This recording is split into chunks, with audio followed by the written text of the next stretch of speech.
दोस्तों, welcome to daily bread. जैसे कि हम सब जानते हैं कि क्रिसमस गुजर चुका है और आई होप कि आपका क्रिसमस बहुत अच्छा गुजरा हो।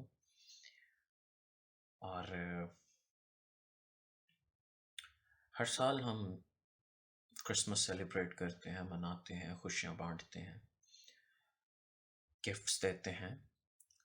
लेकिन कभी क्या हमने इस क्रिसमस को जिस तरह हम क्रिसमस के दिन सेलिब्रेट करते हैं, जिस खुशी के साथ, क्या उस खुशी के साथ हम पूरा साल इसको अपने दिल में रखते हैं और इसको याद रखते हैं कि मसीह किस लिए आया?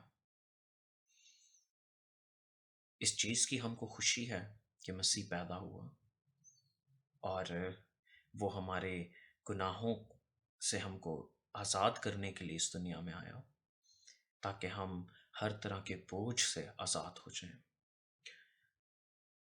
अभी मैं बाइबल पढ़ रहा था, बाइबल स्टडी करते हुए मैंने लूक चैप्टर 4 और उसकी वर्स 18 को देखा। वहाँ पे लिखा था कि खुदावन की रूह मुझ पर है, इसलिए कि उसने मुझे गरीबों को खुशखबरी देने के लिए मसा किया। उसने मुझे भेजा कि कैदियों को रिहाई दूं, अंधों को बिनाई पाने की खबर सुनाऊं और कुचले हुओं को आज़ाद करूं। मेरे दोस्तों, हमें इस बात को हम अपनी दिल की तख्ती पर लिख लेना चाहिए कि मसीह हमें आज़ाद करने के लिए आया था और उसने हमें आज़ाद किया। हमें ये भूलना नहीं चाहिए, बल्कि रोज़ सुबह उठकर इस चीज़ के लिए खुदा का शुक्र करना चाहिए कि हम आज़ाद हैं।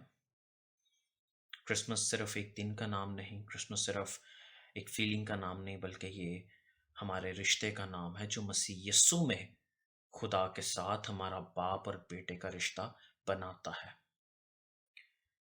मैं उम्मीद करता हूँ कि इस ख्याल के वसीला से आपको बहुत बरकत मिलेगी। आमीन। God bless you.